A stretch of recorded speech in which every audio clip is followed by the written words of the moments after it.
Ronyn by Sophie. Prologue. Today was the first day of Martina Nettle's new life. After several months of interviews, Martina had finally landed her dream job as the director of the local sector of the tech company Pixona. This was a huge accomplishment for her, as she had always aspired to work at such a prestigious company. It had been a dream ever since studying computer science at university. Best of all, she had been headhunted by them. They actively wanted her for the role. She couldn't have been more excited. Martina woke up 2 hours earlier than her usual daily routine, took extra care getting ready, and made sure that she looked perfect, grabbing her best formal attire from the wardrobe. She carefully did her makeup, drawing the perfect cat eyeliner on her first try, giving her an extra boost of confidence that today would be a good day. As she looked in the mirror, her shoulder-length brown hair framing her oval face nicely, accentuating her shining hazel eyes, she tucked a strand behind her ear and greeted herself with a warm smile. Martina took pride in her appearance, and this look would command respect in any workplace. At least that's what she told herself. Martina was now a lone wolf. After leaving the pack 3 years prior, she was finally starting to get a handle on living independently. While it was an adjustment from the pack house, Martina now appreciated being able to decorate her space exactly how she wanted and set her own schedule without her pack brothers and sisters' interference. Although they weren't related by blood, pack members referred to each other as siblings. Martina had found it a bit of an adjustment when she first joined the pack close to 7 years ago, especially as one of her pack brothers was her boyfriend and the man who had bitten her, Finn Rodman. As a matter of principle, she refused to call Finn her pack brother. In return, he called her his mate. Becoming a werewolf had been a much easier transition for Martina than joining the pack had been. Her 2 closest friends from university, Finn and his best friend James, had both been werewolves since childhood and had been born into the pack. As Martina had grown closer to both men during the time in university, they each had dropped hints that they were hiding something huge from her. When Martina had found out what their secret was, she had laughed. She thought that they were joking. After all, werewolves didn't exist. However, once she had seen them change, it made it hard to accept it wasn't real. At first, it took a while for Martina to accept that she wasn't just crazy. However, once she accepted that werewolves were real, she was able to accept Finn and James for what they were and found that they were still the same friends that she had always known. When Finn offered to turn Martina into a werewolf herself and to become his mate, she was hesitant, but ultimately agreed. The physical transformation had been strange and painful, but once completed, Martina found that being a werewolf had felt liberating and natural. Her senses were heightened. She could run faster than ever before, and she no longer felt weak or vulnerable. Martina was glad to share this new part of herself with her 2 closest friends. It was a feeling that hadn't lasted long.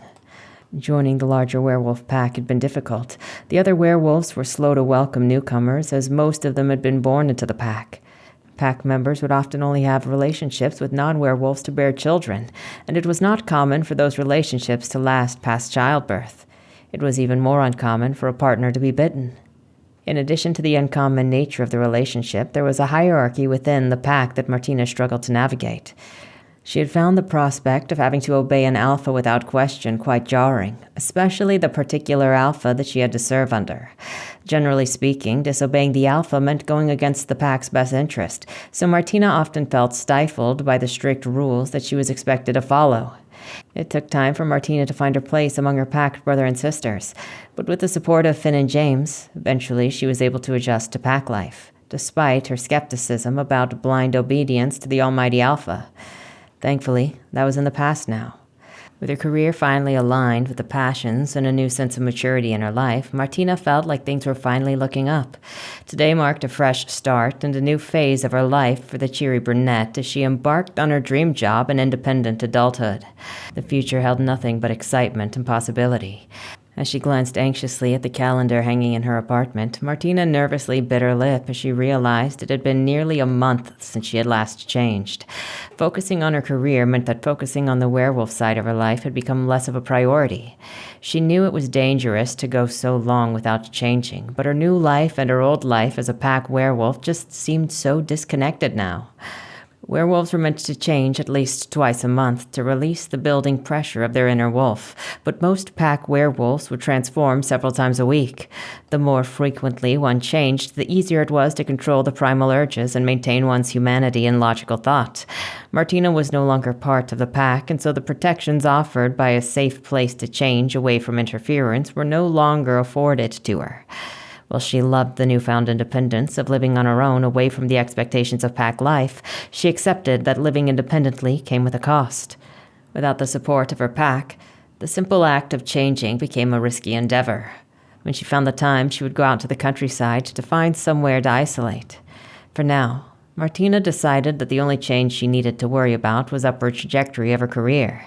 She decided that it was better to concern herself with werewolf business some other day, not today. Naively, Martina also hoped that the building irritation from the long wait would help give her an edge on her first day.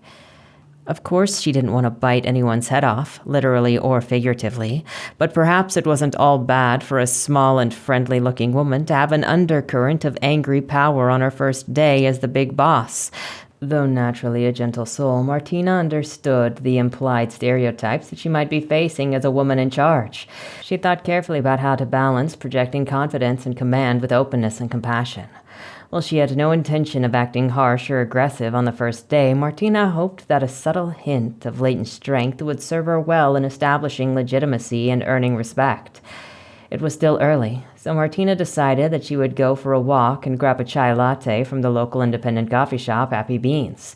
The coffee shop was a quaint little place that she often visited, and it held a lot of fond memories for her. Though small, it had an open and airy feel with large windows that let in plenty of natural light. Mismatched antique tables and chairs were scattered about. Some held people sitting, reading books, whilst others had patrons working on laptops. Other tables were occupied by pairs deep in conversation, creating the comforting, talking hum that could only be heard in a popular meeting spot. The walls were decorated with local art and photography that changed every month. Inspirational quotes were handwritten on chalkboards behind the counter, and the smell of roasted coffee beans and baked goods like scones and muffins wafted through the air. Martina breathed in through her nose. This was her home away from home. Behind the counter were baristas chatting warmly with customers as they prepared drinks. The hiss of steaming milk and the whirring of the espresso machine could be heard over the humming chatter. Baristas took time to carefully craft each beverage, topping lattes with decorative designs. On the shelves behind them were an array of coffee beans and loose-leaf teas. In a glass case, an assortment of homemade pastries, croissants, and savory breakfast sandwiches awaiting purchase. A cozy fireplace with 2 armchairs beside it crackled near the back, and soft acoustic music played over the speakers.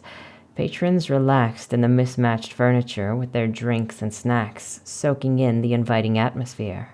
With its friendly vibe, great drinks and food, and a culture of supporting local artists, Happy Beans was one of Martina's favorite places to stop by at any time of the day. As Martina settled into the green wooden chair, cupping her chai latte and taking a sip, she closed her eyes to take in the chatter and noise of the coffee shop. The sounds were louder to her sensitive ears, but she found the hectic nature of the Happy Bean comforting after a relative silence of her apartment. Living independently was great, but it was sometimes lonely. Martina enjoyed coming into this lively coffee shop when she was feeling the pangs of solitude in her small apartment. The constant buzz of conversation and clinking of glasses and saucers made her feel less alone. She relaxed into her creaky wooden chair, letting the antique mug warm her hands as the aromatic steam from the chai tea latte tickled her nose. With eyes closed, she could pick out the different threads of conversation happening around her. 2 students debating their philosophy class, a trio of friends gossiping and giggling over relationship drama, the baristas calling out orders in cheerful but exhausted voices. It was a symphony of human connection, the ebb and flow of both mundane and meaningful interactions swirling around her. For a little while, she felt part of it all, not just an observer on the outside looking in. The coffee shop noise enveloped her in a sense of belonging that her quiet apartment could not provide.